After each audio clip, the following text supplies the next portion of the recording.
Hello friends, smart study अड्डा पे आप सभी का स्वागत है। हिंदी के इस सेशन में हम 40 प्रश्नों की प्रैक्टिस करेंगे। ये class Uttar Pradesh police constable, sub inspector, Bihar police, UP TET, C TET सभी के लिए महत्वपूर्ण है। तो आइए सेशन को स्टार्ट करते हैं। क्वेश्चन है, इनमें से कौन सा शब्द स्वाधीनता का पर्यायवाची है? ऑप्शन है संप्रभुता, स्वच्छता, आत्मनिर्भरता या फिर स्वतंत्रता। तो स्वाधीनता का पर्यायवाची स्वतंत्रता है। इसका राइट आंसर डी होगा। अगला क्वेश्चन है, निम्नलिखित में से योजक चिन्ह कौन सा है? ऑप्शन ए में है, बी में है, सी में है या फिर डी में है।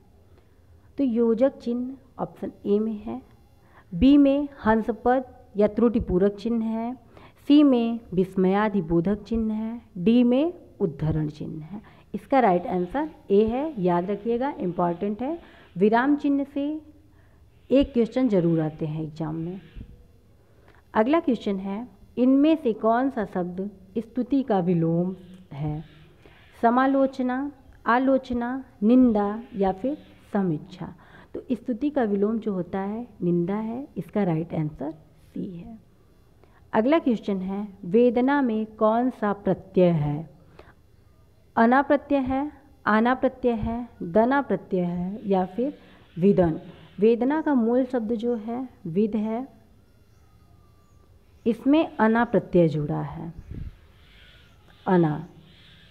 तो इसका राइट आंसर जो होगा अ होगा। अना प्रत्यय जुड़कर वेदना शब्द बना है, याद रखिएगा।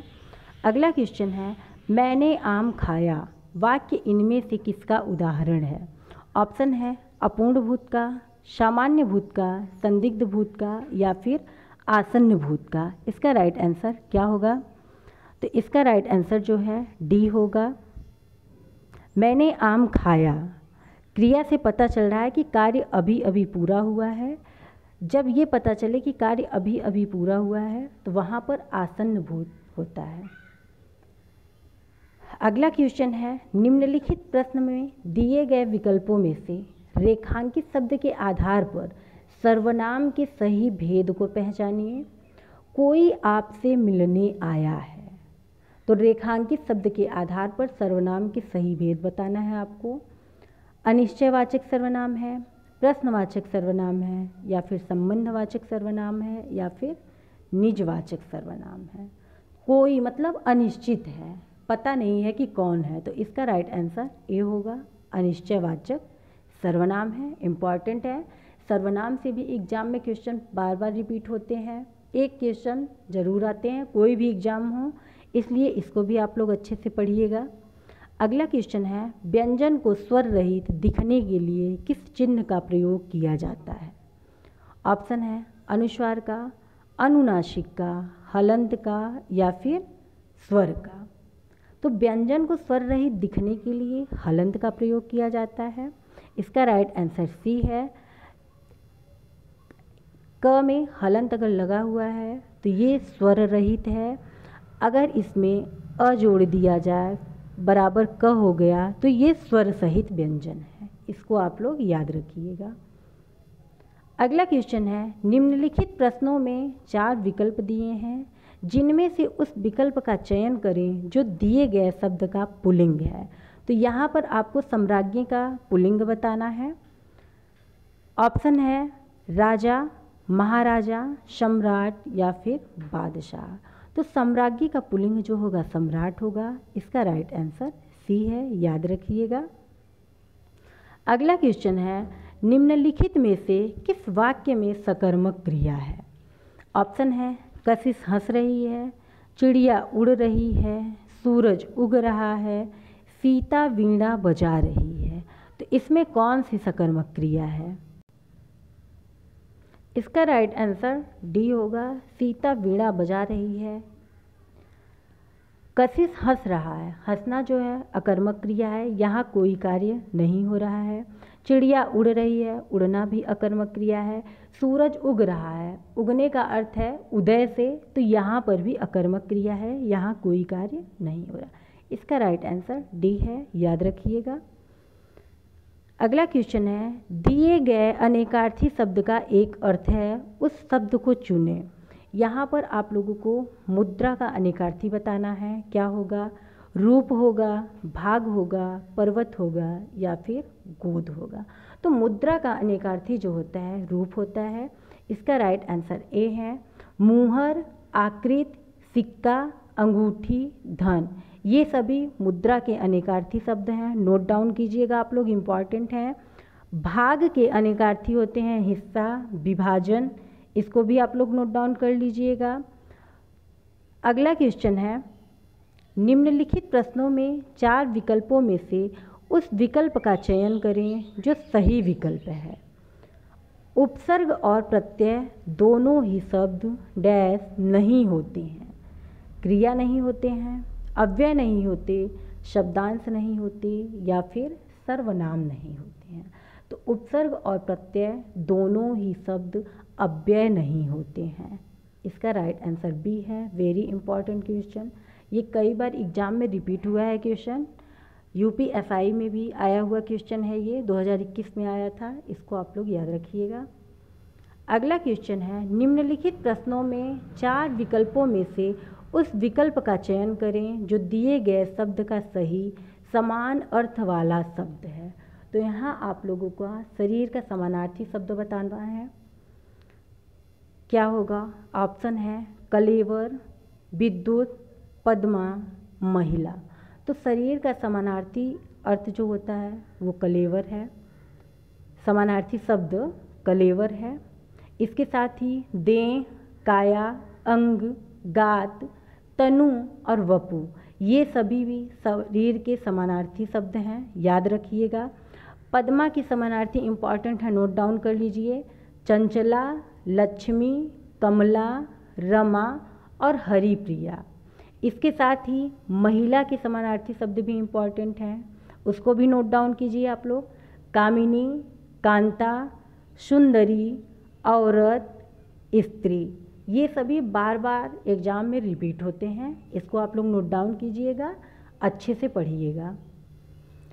अगला क्वेश्चन है, प्रश्न में 4 विकल्पों में से सही विकल्प का चयन करें जो निर्देशानुसार वाक्य परिवर्तन वाला सही शब्द है।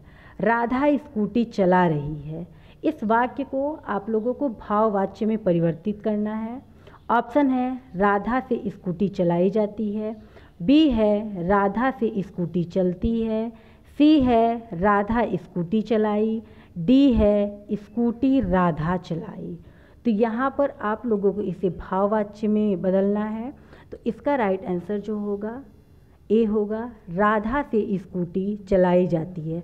क्रिया के जिस रूप में न कर्ता की प्रधानता हो न कर्म की प्रधानता हो, बल्कि क्रिया का भाव ही प्रधान हो, वहाँ पर भाववाच्य होता है, इसको याद रखिएगा। अगला क्वेश्चन है, निम्नलिखित प्रश्न में 4 विकल्पों में से उस विकल्प का चयन करें जो सही संधि विच्छेद वाला विकल्प है। नारीच्छा का यहाँ आप लोगों को संधि विच्छेद बताना है। नारी धन इच्छा, नर धन इच्छा, नारी धन इच्छा, नारी धन छा। तो इसका राइट आंसर क्या है? इसका राइट आंसर जो होगा ए होगा, ई धन ई बराबर यहाँ क्या हो गया? बड़ी ई हो गया। इसकी ट्रिक है, इसमें क्या है, नारीच्छा में जो है दीर्घ संधि है, बड़ी ई, बड़ा ऊ और बड़ा आ जहाँ भी आते हैं वहाँ दीर्घ संधि होता है, इसको आप लोग याद रखिएगा। अगला क्वेश्चन है, जहाँ किसी हानि के कारण शोक भाव उपस्थित होता है वहाँ किस भाव की उपस्थिति रहती है? ऑप्शन है हास्य रस, वीर रस, वात्सल रस या फिर करुण रस का। तो जहाँ किसी हानि के कारण शोक भाव उपस्थित होता है वहाँ पर करुण रस भाव की उपस्थिति होती है। इसका राइट आंसर डी है। एग्जाम में ये क्वेश्चन कई बार रिपीट हुआ है, इम्पॉर्टेंट है, आप लोग ध्यान रखिएगा। अगला क्वेश्चन है, रानी केतकी की कहानी के रचयिता है, इम्पॉर्टेंट है साहित्य के लिए ये क्वेश्चन। ऑप्शन है वृंदावन लाल शर्मा, किशोरी लाल गोस्वामी, माधवराव सप्रे, इंसा अल्लाह खां। तो इसका राइट आंसर क्या है? तो रानी केतकी की कहानी के रचयिता इंसा अल्लाह खां है। इसका राइट आंसर डी है। अगला क्वेश्चन है, निम्नलिखित में से कौन सा शब्द तत्सम है? अग्नि, आग, अग्नि या फिर अगिन। तो इसमें तत्सम शब्द पूछा है, तो इसका राइट आंसर जो होगा ए है, अग्नि जो है सही है। अगला क्वेश्चन है, वर्ण किसे कहते हैं? ध्वनि को, शब्द को, छंद को या फिर इनमें से कोई नहीं। तो वर्ण ध्वनि को कहते हैं, इसका राइट आंसर ए है। अगला क्वेश्चन है, इम्पॉर्टेंट है ये क्वेश्चन, कई बार एग्जाम में रिपीट हुआ है। रोला के प्रत्येक चरण में कितनी मात्राएं होती हैं? 14, 21, 24 या फिर 34। इसका राइट आंसर क्या है? इसका राइट आंसर सी होगा। रोला के प्रत्येक चरण में 24 मात्राएं होती हैं। इम्पॉर्टेंट है, याद रखिएगा इसको। अगला क्वेश्चन है, कौन सी भाववाचक संज्ञा है? भारत, लड़का, कायर या फिर मित्रता। इनमें से कौन भाववाचक संज्ञा है? तो इसका राइट आंसर डी होगा। मित्रता भाववाचक संज्ञा है, भारत में व्यक्तिवाचक संज्ञा है, लड़का में जातिवाचक संज्ञा है। अगला क्वेश्चन है, निम्नलिखित में कौन सा संयुक्त वाक्य है? दादाजी आकर टेलीविज़न देखने लगे, जैसे ही पुत्र से मिली सुजाता रो पड़ी, नारायण धनी है परंतु कंजूस है, मीरा पुस्तक पढ़कर सो गई। इसका राइट आंसर सी है, नारायण धनी है परंतु कंजूस है। इस वाक्य में संयुक्त वाक्य है। और, अथवा, किंतु, परंतु, लेकिन, या, तथा, फिर भी, इसलिए, नहीं तो, जहाँ पर भी ऐसे शब्द आते हैं वहाँ पर संयुक्त वाक्य होता है, याद रखिएगा आप लोग। अगला क्वेश्चन है, रामचरितमानस की शैली है, मुक्त शैली है, वर्णात्मक है, शैली प्रबंध है या फिर परिमार्जित शैली है। तो इसका राइट आंसर जो होगा डी होगा। रामचरितमानस की शैली परिमार्जित शैली है। इम्पॉर्टेंट क्वेश्चन है, याद रखिएगा। अगला क्वेश्चन है, जो दूसरे के अधीन हो के लिए एक शब्द है। ऑप्शन है प्रलंब बाहु, प्राणदा, पराधीन या फिर आधीन।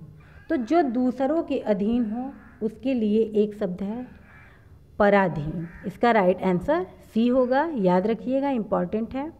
अगला क्वेश्चन है, निम्नलिखित में से जो जोड़ा विपरीतार्थक नहीं है उसे चुने। ऑप्शन है आय व्यय, धर्म अधम, गुरु लघु, सरल कठिन। तो इसमें पूछा है कि जो विपरीतार्थक नहीं है, तो इसका राइट आंसर बी होगा, क्योंकि धर्म का अधम नहीं अधर्म होता है। इसको याद रखिएगा, इम्पॉर्टेंट है।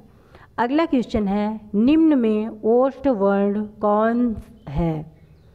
अ है, बड़ा आ है, ई है या फिर ऊ है। इसका राइट आंसर क्या है? इसका राइट आंसर डी होगा। ऊ और बड़ा ऊ का उच्चारण स्थान जो होता है ओष्ठ होता है। अ और बड़ा आ का उच्चारण स्थान कंठ होता है। ई का उच्चारण स्थान तालु है। इसको भी याद रखिएगा, एग्जाम में ये क्वेश्चन बार बार रिपीट होते हैं। अगला क्वेश्चन है, भारतीय संविधान के किस अनुच्छेद में हिंदी को राजभाषा घोषित किया गया है? ऑप्शन है 343, 434, 334 या फिर 445। तो इसका राइट आंसर ये होगा, 343 में हिंदी को राजभाषा घोषित किया गया है। इम्पॉर्टेंट है ये क्वेश्चन। अगला है, छ किस वर्ण के योग से बना है? क धन स या क धन से या क धन फ या फिर क धन स। तो इसका राइट आंसर डी होगा, क धन स से मिलकर छ वर्ण का निर्माण हुआ है। अगला क्वेश्चन है, शांत रस का स्थायी भाव क्या है? ऑप्शन है निर्वेद, जुगुप्सा, भय या फिर क्रोध। तो शांत रस का स्थायी भाव निर्वेद है, इम्पॉर्टेंट है, याद रखिएगा। अगला क्वेश्चन है स्पर्श व्यंजन की संख्या है 25 है, 2 है, 5 है या फिर 11 है। तो स्पर्श व्यंजनों की संख्या 25 है, इसका आंसर ए होगा। उत्क्षिप्त व्यंजन की संख्या 2 है, इसको भी याद रखिएगा। स्वर की संख्या 11 है, इसको भी याद रखिएगा। अगला क्वेश्चन है स का उच्चारण स्थान है, दंत है, मूर्धन्य है, कंठ है या फिर तालु है। तो इसका राइट आंसर ए होगा। स का उच्चारण स्थान दंत से हुआ है। इस स का उच्चारण स्थान जो है तालु से होता है और षटकोण वाले स का उच्चारण स्थान मूर्धन्य से होता है। तीनों इम्पॉर्टेंट हैं, बार बार एग्जाम में आते हैं ये क्वेश्चन, याद रखिएगा। अगर क्लास आप लोगों को पसंद आ रही हो तो एक लाइक और शेयर जरूर कीजिएगा। अगला क्वेश्चन है उंगली पर नाचना का अर्थ क्या होगा। ऑप्शन है अपनी इच्छानुसार चलना, किसी की इच्छानुसार चलना या थोड़ा सा सहारा पाना या फिर आरोप लगाना। तो उंगली पर नाचने का अर्थ होता है किसी की इच्छानुसार कार्य करना। तो इसका राइट आंसर जो होगा बी होगा। अगला क्वेश्चन है उपर्युक्त विकल्प चुनिए। व्यायाम से शरीर डैश होता है, विकसित होता है, सौम्य होता है, सुंदर होता है या फिर पुष्ट होता है। तो इसका राइट आंसर जो होगा डी होगा। व्यायाम से शरीर जो होता है पुष्ट होता है। अगला क्वेश्चन है सूर्योदय में कौन सा समास है। ऑप्शन है कर्म तत्पुरुष, करण तत्पुरुष, संप्रदान तत्पुरुष या फिर संबंध तत्पुरुष। तो इसका राइट आंसर डी होगा। सूर्योदय में संबंध तत्पुरुष है। यहाँ पर सूर्य का संबंध उदय होने से है, तो इसका राइट आंसर डी है। अगला क्वेश्चन है चंद्रशेखर में कौन सा समास है। ऑप्शन है बहुव्रीहि, द्वंद्व, तत्पुरुष या फिर द्विगु समास। तो इसका राइट आंसर ए होगा। चंद्रशेखर में बहुव्रीहि समान है, चंद्रमा है सिर पर जिसके, अर्थात भगवान शंकर। अगला क्वेश्चन है निम्नलिखित शब्दों में से कौन सा शब्द पुल्लिंग है। ऑप्शन है तेलुगु, शक्ति, आत्मा, परिवार। तो इसका राइट आंसर डी होगा। परिवार जो है ये पुल्लिंग शब्द है, इम्पॉर्टेंट है, 2021 के यूपीएसआई में आया हुआ क्वेश्चन है ये। अगला क्वेश्चन है निम्नलिखित में से कौन सा शब्द बहुवचन है। लोग, वधु, जो या फिर चिड़िया। तो इसका राइट आंसर ए है। लोग जो होता है ये बहुवचन शब्द है।